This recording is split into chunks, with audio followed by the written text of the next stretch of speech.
senhores jurados, boa tarde, excelência, doutor promotor, senhores policiais, plateia, os senhores já foram cumprimentados pelo doutor defensor público, pela doutora Keren, então estendo das palavras do promotor e da doutora os meus cumprimentos a todos. Senhores jurados, hoje nós estamos diante de um caso emblemático, diante de um caso onde demonstra que nós erramos como justiça, onde demonstra que existe um perfil criminoso e existem presunções de prática criminosa, né? O fato narrado aqui dos senhores foi um homicídio praticado contra 2 pessoas, na qual inicialmente se investigou e foi apontado uma certa autoria, determinados vulgos, né? E as pessoas que estão aqui hoje foram supostamente identificadas como os autores desse crime. E eu tenho como costume explicar para os jurados que eu sei que é uma atuação muito árdua julgar a vida dos outros. Eu jamais seria juiz. Então eu tenho uma grande admiração aqui pelo doutor, que chega, senta, analisa a prova e tem a responsabilidade de analisar se a pessoa deve ser condenada ou não. E a pessoa leiga que não é do direito, talvez tenha dúvida. Caramba, como é que eu vou fazer igual o doutor juiz para julgar e analisar para ver se essa pessoa deve ser condenada ou não? Como o doutor promotor, o doutor defensor muito bem disse, a gente sempre tem que ter como prisma a lei. A gente vive numa sociedade democrática. E o que a lei diz para o doutor? Como ele deve julgar? Como ele deve aplicar uma pena a alguém? Por que ele deve aplicar uma pena a alguém? Como funciona um processo penal dentro da visão democrática? O artigo 155 do Código de Processo Penal, ele determina ao juiz que ele tire as suas convicções apreciando a prova produzida dentro do processo, oportunizando ali a ampla defesa e o contraditório. E aí eu gosto de mostrar para os senhores por que a gente não pode pegar um simples termo de declaração lá de delegacia e condenar alguém. Porque ali naquele momento, infelizmente, rege ainda o sistema inquisitorial.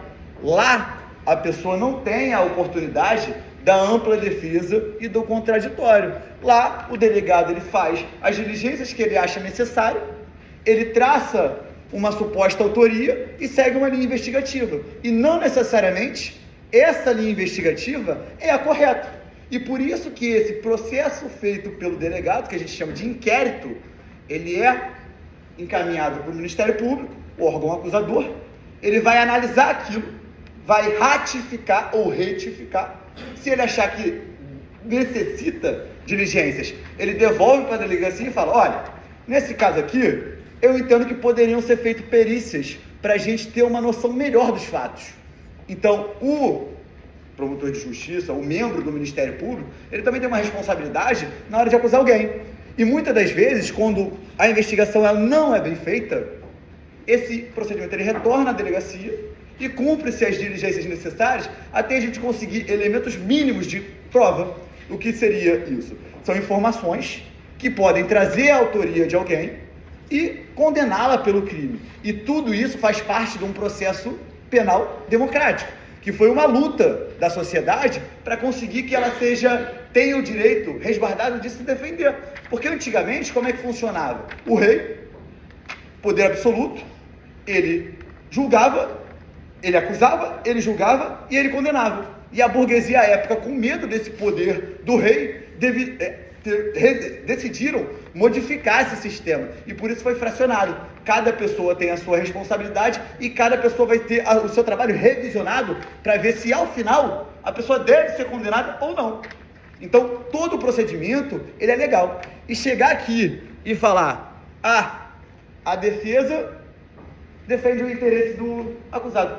Eu não defendo o interesse de ninguém, eu defendo o direito. O meu papel, quando eu faço meu juramento na OAB, eu falo que eu vou garantir a aplicação da lei. Então aqui o nosso papel não é passar a mão na cabeça de alguém que cometeu crime. Nosso papel é seguir e verificar se o procedimento teve o segmento legal e verificar se existe viabilidade de condenação. E quando não, apresentar para o magistrado por que a pessoa que passou por esse procedimento não deve ser condenada. E todo processo a gente precisa ter segurança jurídica. A gente não pode condenar pessoas quando a gente não tem provas suficientes para tal situação. A gente tem que pensar que o Estado, ele é detentor do poder. O Estado, ele tem capacidade de investigação. O Estado, ele tem todo o amparato, ele tem o Ministério Público com sua verba autônoma, ele tem a Polícia Civil para investigar, ele tem a Polícia Militar que exerce ali a Polícia Ostensiva, todo um aparato para se investigar. E o réu, coitado, depende da Defensoria Pública ou da família fazer uma vaquinha para conseguir constituir um advogado para defender ele. Então, diante dessa desigualdade, exige-se uma certa proteção para a pessoa que está sendo acusada. Porque para o Estado é muito fácil acusar. Então o Estado ele tem que superar todos os direitos fundamentais do acusado para, ao final, conseguir demonstrar que se ele é culpado ou não. E nesse processo, qual é o meu papel? Não é chegar e falar, olha, tadinho, ele é inocente. Não. O meu papel é, vamos analisar o processo? Vamos olhar isso aqui e fazer igual o juiz? Analisar as provas, oportunizar o contraditório, ampla defesa e verificar se existe viabilidade de condenação para os acusados? E eu faço essa proposta para os senhores para fazer esse acompanhamento junto comigo. Eu vou fazer certas explanações do que foi produzido, do que poderia ser produzido, e se o que foi produzido, os senhores entendem que seria coerente, seria justo, seria correto condenar. E aqui a gente chama atenção. O direito penal, ele é do fato e não do autor. A gente não analisa a pessoa do acusado, e sim o fato que foi cometido e se a pessoa concorreu para aquela prática ou não.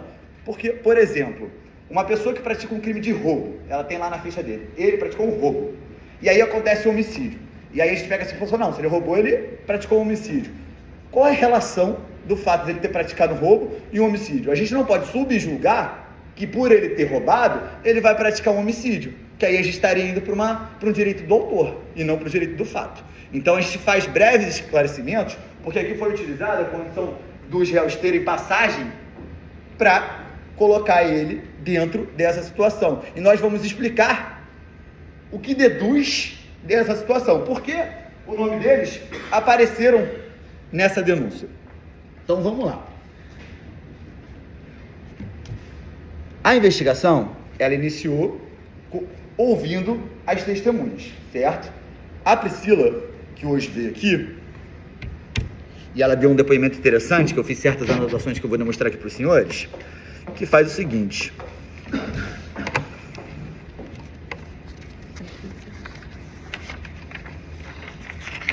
Os senhores se recordam, quando eu perguntei para ela, eu fiz algumas perguntas pontuais, e eu vou relembrar aqui com os senhores. Perguntei para ela assim, Priscila, quanto tempo a senhora morava lá? Ela, 3 meses. Você conhecia esse pessoal? Ah, conhecia de vista lá da região. Aí quando a gente pergunta aqui, quando ela fala em delegacia,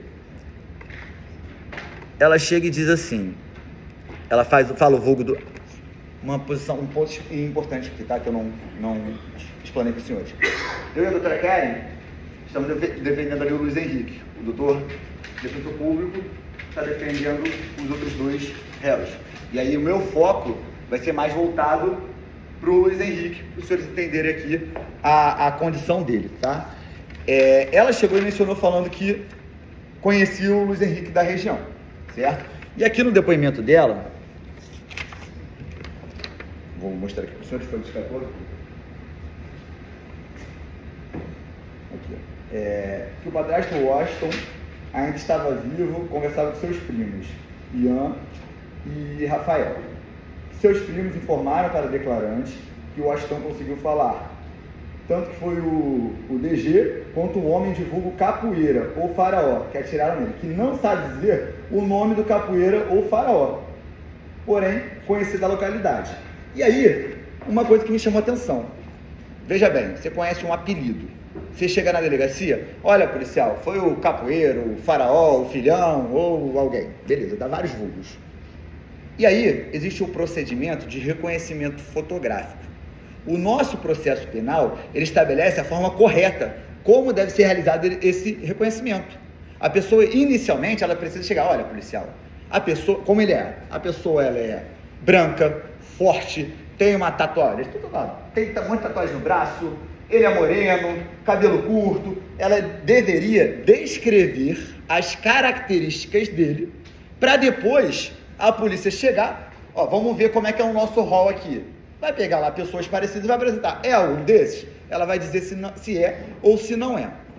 Não foi dito as características, mas, de maneira surpreendente, a foto dele apareceu no book. A foto dele foi exposta para ele. E aí, numa conclusão lógica, a gente fica perguntando, como que a polícia chegou à conclusão que ele, já que foram 3 vulgos e no registro dele está o nome dele, não vulgo, como que a gente consegue botar o Luiz Fernando dentro desse reconhecimento? Foi uma dúvida que eu tive e eu passo para os senhores. O doutor fez um comentário que até anotei, que eu gostei. Cada fake. Isso é comum, não só aqui em Casemiro de Abreu, tem atuação em todo o estado do Rio de Janeiro. Infelizmente, no Brasil, a gente tem a figura do traficante como inimigo do Estado.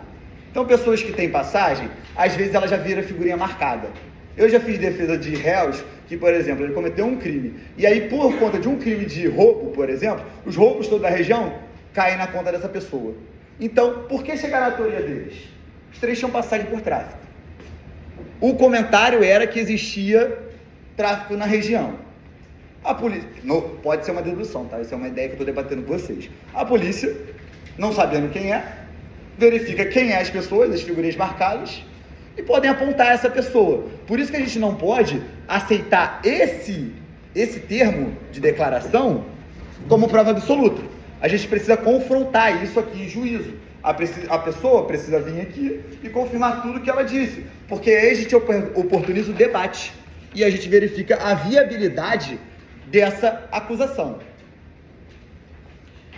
A polícia, ela poderia ter feito uma investigação melhor, né? O doutor falou sobre a solicitação das imagens e eu vou mais além. Eu já tenho diversos casos onde a polícia foi extremamente diligente e ela solicita herb do telefone, apreensão do telefone, quebra de dados telemáticos. Hoje em dia é a coisa mais fácil. Você pega o telefone da pessoa, você quebra o dado telemático, você vê conversa de WhatsApp, você vê vários dados que viabilizam uma condenação, que viabilizam elementos de prova que podem trazer autoria à pessoa e justificar uma condenação. Agora, a polícia se debruçar única e exclusivamente em depoimentos de testemunhas que não foram nem oculares, isso seria uma prova justa para uma condenação? Se a gente for reparar a prova produzida aqui hoje, em nenhum momento citaram o nome do Luiz Henrique. A Priscila, ela disse que ela viu um único elemento. E eu frisei a pergunta. Quando você olhou na rotinha, mais gente? Não, só tinha um DG. Quando você levantou, você foi de imediato para a porta? Fui de imediato para a porta. Então, se ele estava lá tirando, não daria tempo dela ir para a porta e ele sumir. Então, simplesmente, como que ele apareceu? O que aconteceu? Qual foi a conduta dele praticada para esse homicídio? E é a obrigação do Ministério Público, se a gente observar a lei novamente, o artigo 41, ele fala que a denúncia ela deve descrever a conduta. E a denúncia ela é um objeto de debate dessa acusação. Porque, infelizmente, essa denúncia foi muito mal redigida. Ela foi muito mal redigida. Ela não traz os detalhes, não trouxe hora, não trouxe... A denúncia, ela denuncia em um crime só, mas isso é um erro material que pode ser corrigido, por isso a gente não alegou. Mas o correto era 2 crimes de homicídio. Então a gente vê muita falha, muita falta de atenção e zelo, porque são pessoas que estão sendo julgadas. A gente está botando pessoas aqui que podem sair daqui com penas altíssimas. E então, todo o Estado, ele deve ter o comprometimento na hora de investigar. E aí, eu te faço a pergunta, porque assim, é extremamente difícil eu chegar para o senhor e defender ele. Porque se a gente ler a denúncia aqui, ela fala que ele se uniu com eles e praticou o crime. Aí eu falo, tá bom, mas Qual foi a conduta dele? Ele pegou, chegou lá, deu tiro? Não, ele fez a contenção, ficou vigiando para ver se via a polícia. Não fala, senhores. E como que a gente vai condenar uma pessoa se a gente não tem os elementos descritos da conduta dele?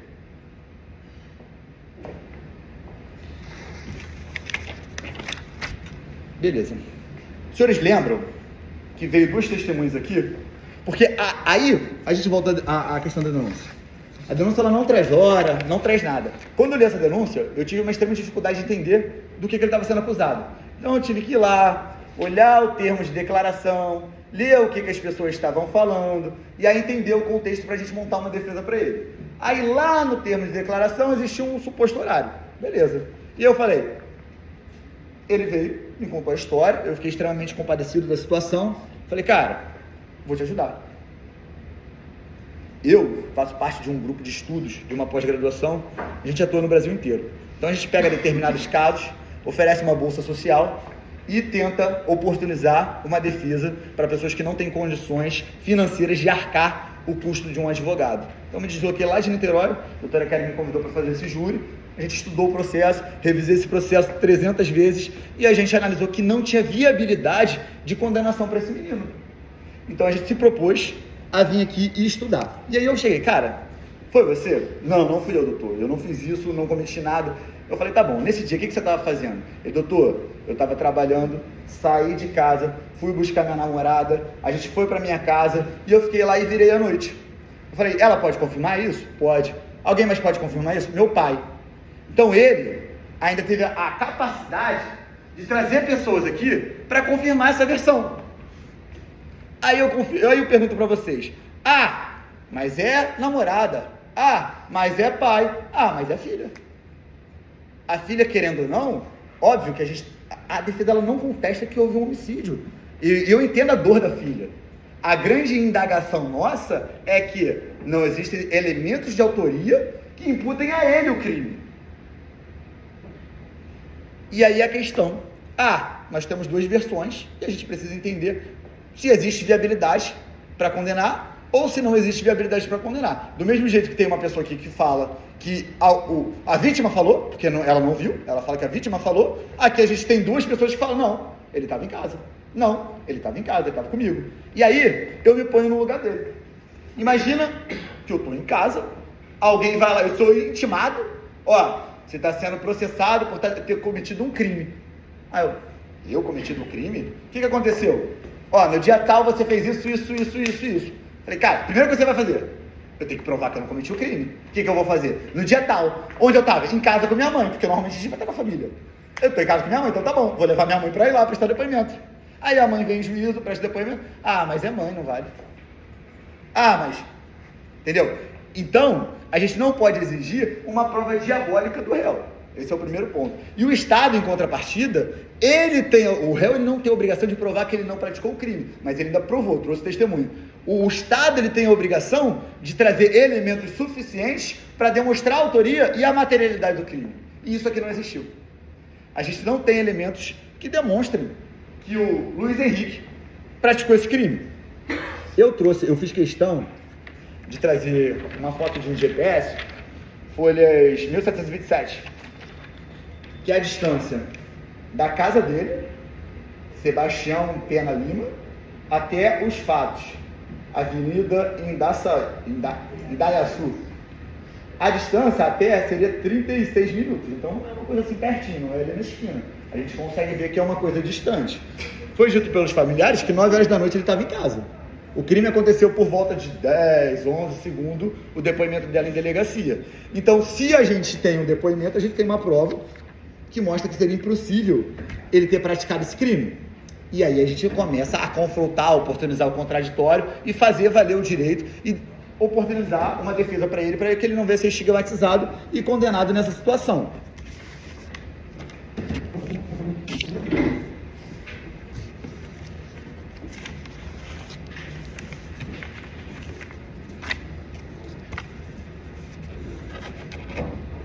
Em relação ao apelido, muito foi falado aqui de capoeira, de filhão, de faraó. Nem as próprias testemunhas chegaram à conclusão qual seria o apelido correto? Vocês viram aqui o vídeo que o doutor promotor botou? Que o Rafael fala, não é faraó não, é capoeira. E aí a menina fala, não é capoeira não, é faraó. E a gente não conseguiu ligar nem o faraó, nem o capoeira, nem o filhão, a pessoa do Luiz Henrique. Porque ninguém falou o nome dele, ninguém apresentou uma foto dele lá no crime, ninguém apresentou uma prova que ele estava naquele local, ninguém pegou a arma com ele, ninguém pegou nada, senhores. Então, nesse processo, a gente tem única e exclusivamente a palavra da vítima, de um ouvir dizer. A vítima falou que foi o capoeira. Mas veja bem, a palavra da vítima seria suficiente para condenar? Vamos supor, você briga com o seu vizinho.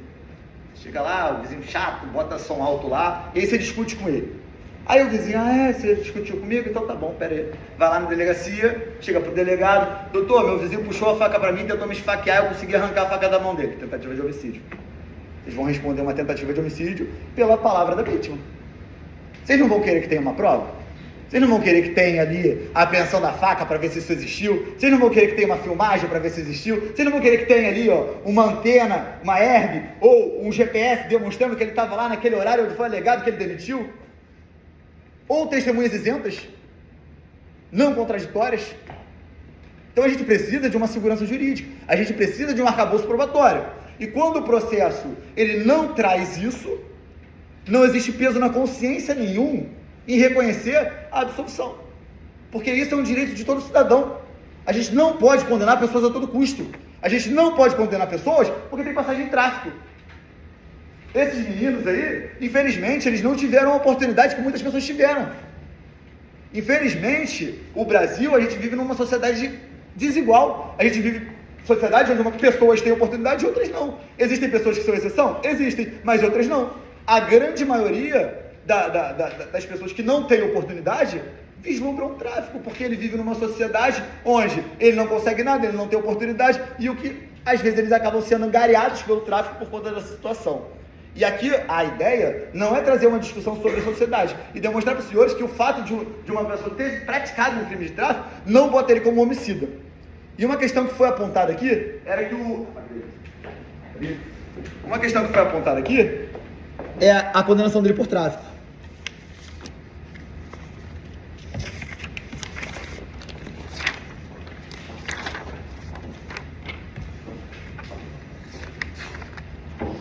Analisando a FAQ dele aqui, em folhas 1, 2, 3, 4, se a gente ler,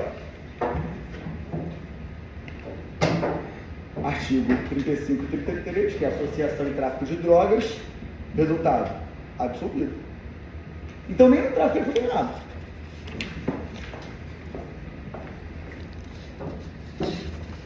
Na FAQ dele, por questão de paridade e lealdade processual, existem outras anotações.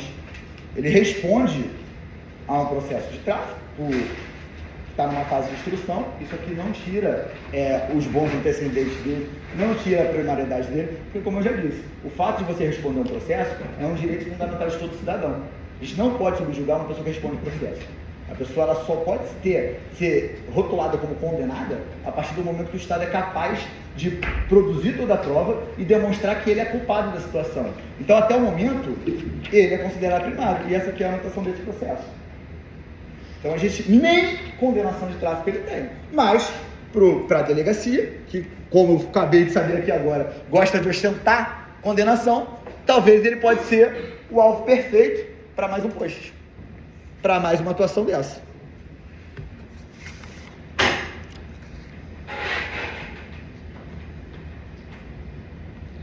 Motivo.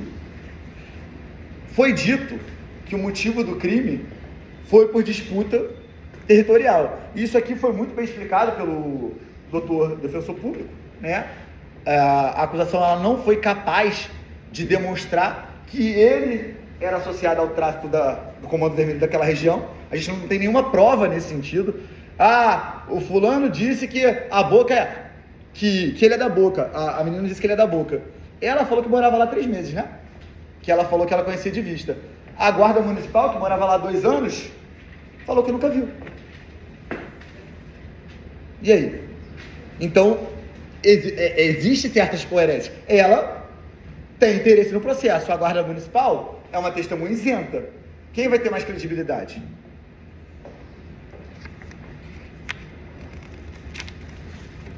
Resposta à sociedade. Eu entendo, se eu estivesse sentado aqui no banco do réu, a resposta que eu queria era um julgamento justo.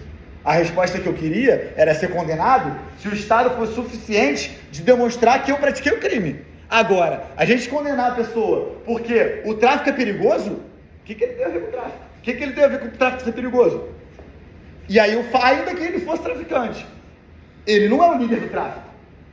Então, uma resposta para o tráfico, absolver ele, vai dizer o tráfico que o tráfico está impune. Não, eu acho que absolver ele, você vai dizer que aqui na comarca, a gente julga com justiça. Aqui na comarca, se não for feito um processo de direito, produzindo prova, como a lei exige, não vai existir injustiça. E aí a gente garante que os seus entes queridos não sejam processados de maneira injusta. E senhores, eu gosto de dizer que no processo penal, a gente precisa ter extrema atenção a tudo que foi dito, a todos os relatos, porque um detalhe pode fazer diferença. E nesse caso específico, ele está sendo acusado de ter matado 2 pessoas com 2 qualificadores. Então isso é um crime extremamente grave. Se esse menino for condenado, ele pega mais de 30 anos fácil. Mais de 30 anos fácil. A família dele está arrasada, aguardando que justiça seja feita.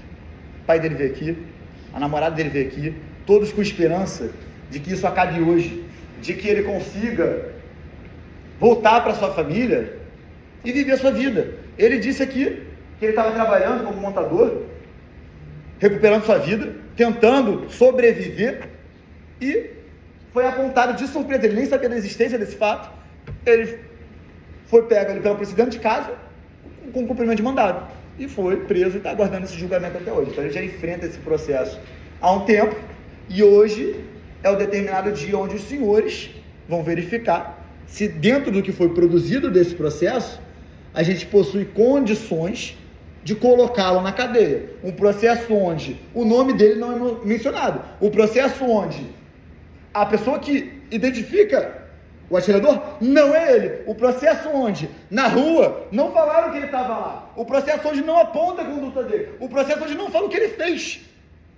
A condenação dele seria justa nesse sentido? E aí eu deixo essa pergunta para os senhores. Agora, senhores, eu gostaria de explicar como vai ser a quesitação, certo? Eu sei que tem uma jurada aqui que nunca participou, os senhores já participaram, mas caso tenha alguma dúvida, eu vou reforçar como vai funcionar a quesitação. A resposta dos senhores vai ser uma resposta simples, sim ou não. Vai ser perguntado para os senhores se o crime existiu. Isso em contexto. Promotor, Defensoria Pública, bancada defensiva, todos entendem que o crime existiu, que a Bida e o Washington foram mortos. Vão perguntar se o Luiz Henrique foi o autor desse crime. E aqui a gente já tem uma divergência. O doutor promotor entende que sim, que ele foi o autor. A bancada defensiva entende que não tem nenhum elemento que demonstra que ele foi o autor. Ele não foi pego com arma, ele não foi pego no local, ele foi preso meses depois. A gente conseguiu trazer testemunhas que demonstraram que ele estava em casa, a gente demonstrou a distância da casa dele, a testemunha não viu ele lá no local, e tudo indica que não tem nada contra ele.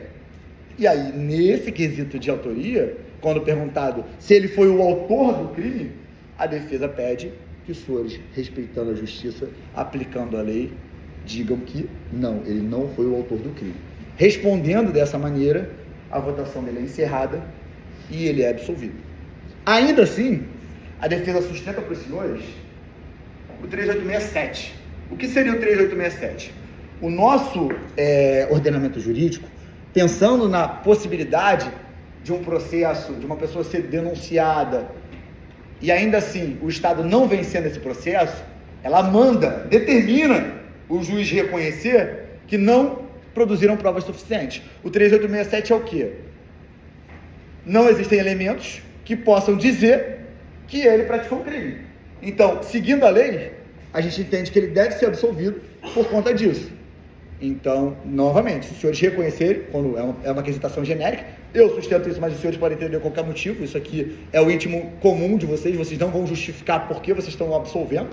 E aí, dentro desse quesito, se os senhores responderem sim, também encerra a votação e ele é absolvido. Em relação às qualificadoras, acho que o defensor debateu muito bem, não existiu disputa, até porque eles não eram do tráfico, então não tem como a gente reconhecer ali o motivo torpe.